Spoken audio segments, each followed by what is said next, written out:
Good afternoon and welcome back. I hope everyone had a great lunch and looked around the museum a little bit. We're going to begin with our third and final panel entitled Memorialization and Healing. It's about the commemoration, education, and assisting in minimizing the chances of similar incidents in the future, which is part of our legislative mandate. These panelists will discuss efforts and accomplishments in memorializing the massacre. This panel includes the process of establishing the Sand Creek Massacre National Historic Site and the annual Cheyenne and Arapaho Spiritual Healing Run between the massacre site and Denver, and the repatriation of victims' remains to proper interment at the massacre site. So we're going to begin with Ms. Norma Gourneau. She's Northern Cheyenne. She's the superintendent of the Bureau of Indian Affairs at the Wind River Agency, Fort Washakie, Wyoming, and she's a longtime Northern Cheyenne representative to the Sand Creek Massacre site, along with her mother, who was involved there. Her talk is Sand Creek Through My Great-Grandmother's Memories. Norma? Thank you, Karen. Good afternoon. It's good to see everyone here, and I'm pleased to be here, especially at this fine institution. I've been here before as a guest and looked around and really admired the displays and the history that is portrayed here.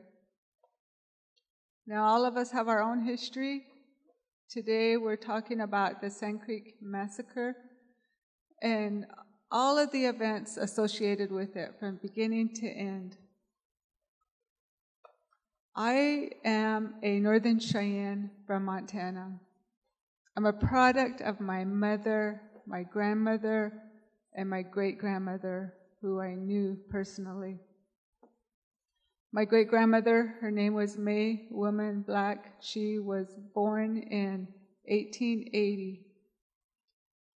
Her relatives were survivors of Sand Creek. And I remember when she died. She died when I was 6 years old. My brother was 10 years old. And between him and I, we have shared our memories of her and her stories. My great-grandmother was in Oklahoma. She married a Northern Cheyenne, and they moved to Montana. And so for the last years of her life, she lived in Montana. And we have a very extended family system. And so it was not unusual to have this great-grandmother, my grandmother, my grandfather, and my mother and myself all living in the same household. And because of that, we learned how to speak Cheyenne. We learned about our sun dances, our sweat lodges, our powwows, our social dances. But more important, we learned about the stories that they told late at night around a fire. My brother and I were talking about some of the stories that she shared. And this is my brother's story, not necessarily mine right now. My brother said, when we were young, my grandma, we called her Oge'e. Our Oge'e would tell my brother, roll me some cigarettes. Well, she didn't say that. She said, that meant that she wanted him to roll her some cigarettes out of bull durham, and then that would be her cigarette. But she would start to tell stories, but then she would quit and she would cry. And as young kids, it was hard to understand why she would do that.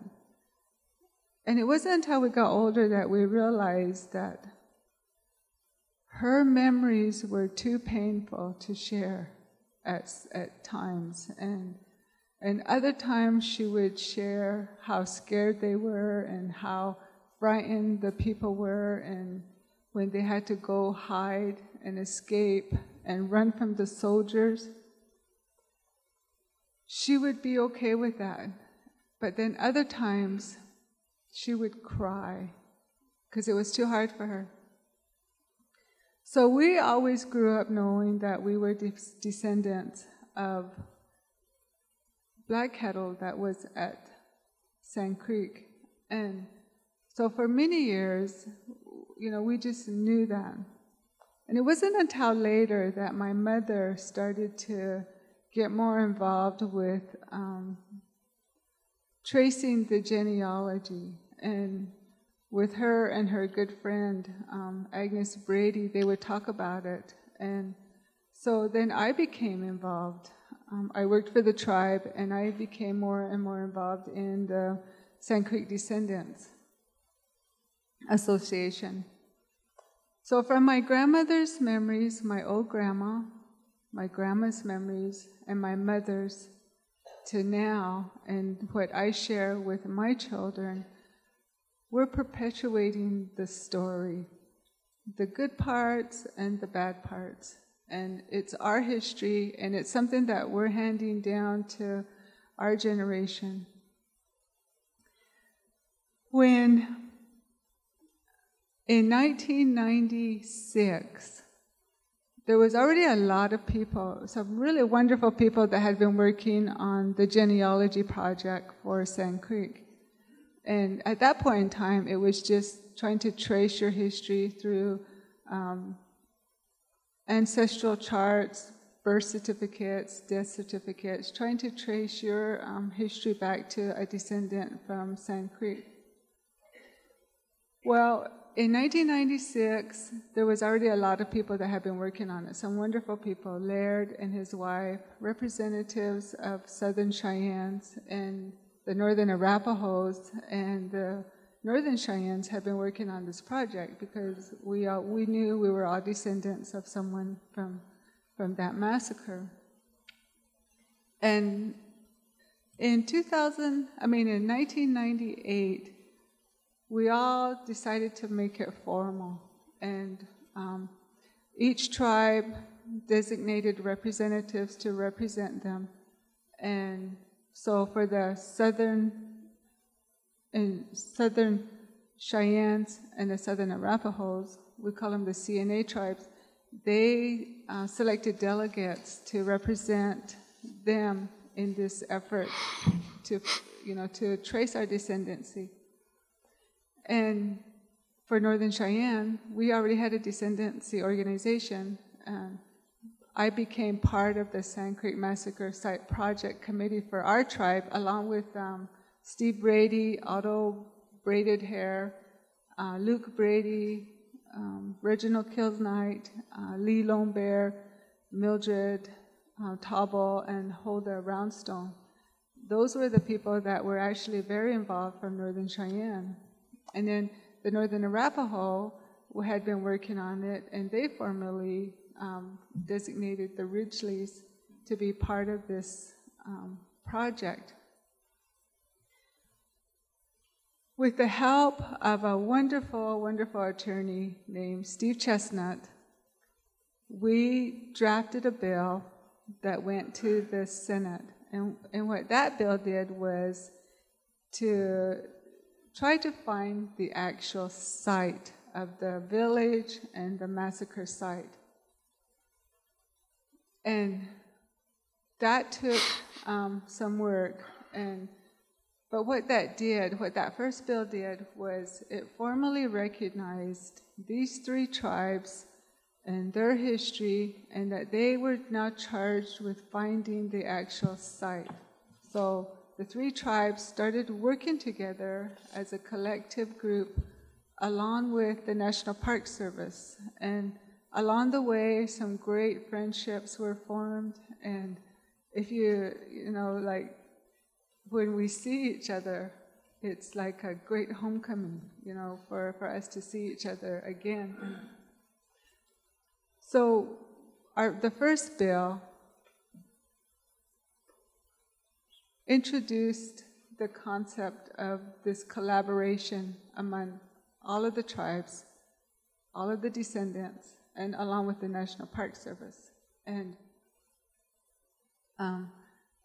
it was so amazing, the progress of the bills, when they were introduced, and to us, it was fast, even though it was probably months that the bills went through committee and actually became law. When you think about, it had been 100 years, it had been 10, 20 years that these other people had been working on the genealogy project. And so for the bills to go through that fast, to us it was very fast. And a lot of it had to do with this wonderful man sitting here. To us, he's just Ben. He's family. For those of you that don't know, his grandfather and my mother's grandfather were brothers. And he used to say he was related, and we said, "No, you're related to my mother." But so because he was in an influential position, he really helped us, and I'm sure you'll hear his story. But so the first bill was introduced, and there was a lot of work. Then came the second bill, which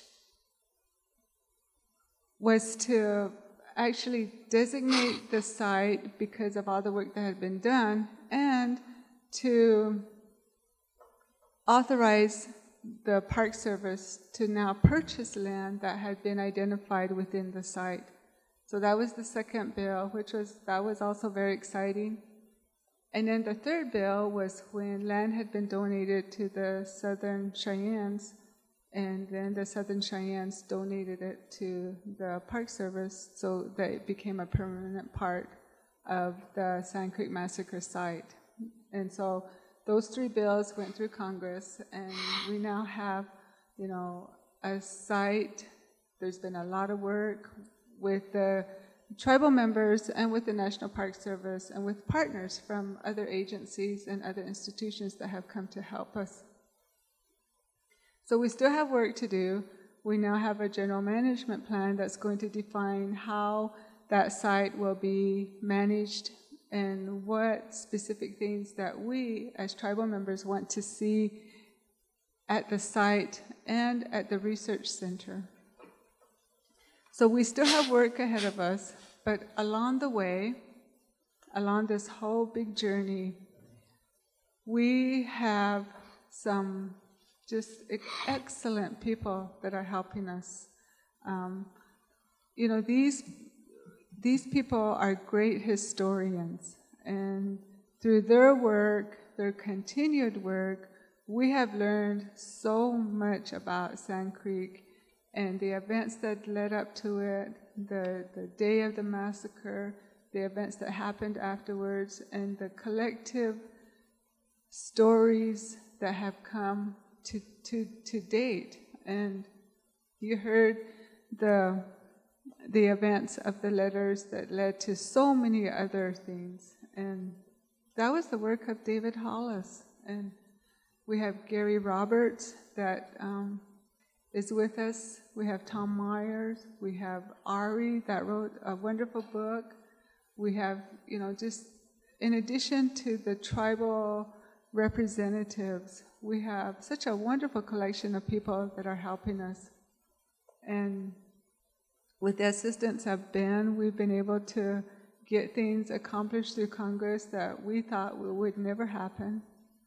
And unfortunately, the wonderful attorney that started a lot of the legal work for us, Steve Chestnut, is no longer here, but we cherish his memory and his work lives on. Which brings me back to my grandmother. Now, my grandmother, she used to tell us, She was my old grandma. And then I had another grandma that was my mother's mother. But my great-grandma was my mother's grandmother. And because we had two living grandmas, we called one the old grandma and the one just plain grandma. So my oge'e, she would tell us, you know, you were born a Cheyenne and you're going to die as a Cheyenne. And how you live your life should be a good example of how a Cheyenne should live. And I always remember that because it's stuff that my mother then would pass on to me, and she would say, you know, you were born a Cheyenne and you're going to die a Cheyenne. And so I sit here before you today and I think about my oge'e and how she was forced to live on a reservation. She had known a free lifestyle, but now she was forced to live on a reservation because at that point in time, in the early 1900s, they were put on a reservation and they had to receive permission from the Indian agent if they even wanted to go off the reservation. So they had to have a piece of paper that showed that they were Cheyennes and they were allowed to go off the reservation for that day. But then they had to come back that night because she would tell me they had to go to Forsyth, which is a town a ways from the reservation, and they would take their horse and wagon and they would go to Forsyth and buy stuff and go sell some of her beadwork over there. But then they would have to come home because this Malvejo, this Indian agent, was supposed to make sure that they stayed on the reservation. An Indian agent was the name given to positions like mine now that are called superintendents. And can you imagine if she knew I was a superintendent? I had always worked for the tribe, and then I went to work for the federal government, and just kind of worked my way up, and I thought, you know, I want to be a superintendent. But I want to be a superintendent that actually understands tribal culture, tribal traditions, and to incorporate that into the way that I manage a program. And so I have wonderful bosses that allow me to do that. And so I worked my way up into being a superintendent. But I was sitting there today thinking about, what would she think? You know, here's this Indian agent that they hated that's now equivalent to a superintendent, you know. So my great-grandmother lived a very full life. She was 77 years old when she passed on. She taught me some wonderful things. She would take me places. She taught me how to look for the best berries. She knew where the best choke cherries were and where to dig for wild turnips and onions. But more important, she taught me my language. She spoke to me in Cheyenne. And that was carried on with my grandmother and my mother. And so I'm very thankful that I'm able to speak my language and to be able to carry on the traditions that she taught me and the customs that she taught me. I don't think she would understand what we're doing today because her memories were of being afraid and not talking about it for fear that she would be punished and that something would happen to her.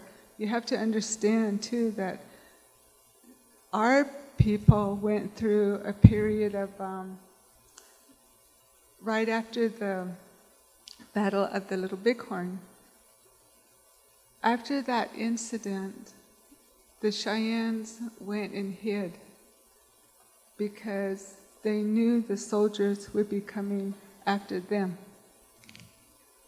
And so they hid, they repressed their stories, and some of the artifacts and stuff that they had taken from the soldiers, they hid him.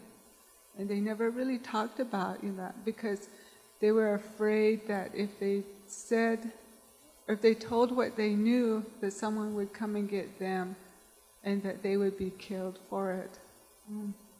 There's a wonderful story about Joe Waxalon, whose father was at Little Bighorn, and he took a rifle. But yet, he knew that if they found out that he had that rifle, that in his mind, he would be killed. So he built a log house, and he stuck that rifle in between the wooden beams. And it wasn't until a few years ago that they actually took that rifle back out and were then able to display it. But that was the environment at that point in time, afraid to tell your story, afraid of what would happen to you. And so for those of us that were fortunate enough to hear some of those stories, we have an obligation and a duty to pass those on. And so my grandmother's memories live within me and my brother, and we talk about them, and we want to share those stories. Which brings me to my last point I would like to talk about. And because there's so much emotion and so much anger and sadness and willingness to carry on what our ancestors experienced, that we need to find a way to bring about a healing process, because we have to understand what happened, we have to tell the story, but yet again, we need to find peace within ourselves. So in 1999, there was a man that was part of our committee. His name was Lee Lombear. He started this healing run. And I remember one day we were having a Sand Creek meeting, and he was just talking about, hey, you know what we should do? We should take some kids, and we should run from Sand Creek and run all the way to Denver, just to prove that we can, and in honor of, he said his grandfather, because his grandfather was there, and that's how the concept started. He was just talking one day, and then we had our next meeting, and then pretty soon we said, why not have a healing run? Then it wasn't a healing run. So why not have a run? And so they started planning it. And so in 1999, we had our first healing run. So what happens is a bunch of young kids, adults, whoever, they actually run from the site of the massacre all the way to Denver. It's 189 miles, and they run it in a relay. And we have, it's grown from that first time we ran. It was very, very emotional, very touching, very sobering moment when we saw all these young children that were ready to run. And you have to remember, the massacre occurred in November when it was, wintertime. And so to see these young children running from the massacre site all the way to Denver, it's very humbling. And so because of the efforts of Lee Lombear, we now have an annual healing run. And we start at the massacre site, we have a ceremony, and we run in relays all the way to Denver. And then this morning they talked about, we have a ceremony at the Riverside Cemetery to honor those that, didn't fire on our grandmas and grandpas. And then we go up to the steps of the Capitol and we have an honoring ceremony then too. But a lot of that was the work of Lee Lombear, who is a wonderful, wonderful man, for those of you that didn't know him. And for those of you that did know him, Lee would say, we're going to have a sunrise ceremony, and we would say, All right, well, we'll meet you there at noon then. We have a lot of stories that have come about from having the healing run, and so this year we're going to have our 150th anniversary of the massacre. We're also going to have our healing run, and the runners will be running all the way from the site all the way to Denver. And for those of you that can, we'd like to invite you to come and participate. It's open to everyone. It's just a very, very emotional experience. Even those of us that don't run anymore, we support the runners and support everyone that comes there. So it brings me back to my Oge'e. You know, I think about, what would she think of all this that's happening, you know? When she used to sit at night and tell her stories and cry and remember the things that happened. And I think that those historians, the staff in the National Park Service, and everyone that has been involved in this whole effort, she would have been proud of you, just like I am. I'm proud of everything that has happened in the last few years, to remember what happened and don't forget what happened. And that's something my mother used to tell me. That means don't forget, you know, because these happened. And then the other thing that Lee used to tell us, that means so it won't happen again. And I think it was reinforced to us yesterday when we went to the Holocaust Museum yesterday. You can't let it happen again. We can't just be bystanders if we see something. We cannot let it happen again. And that's something that I want to leave with you from my Oge'e. Never forget. Thank you.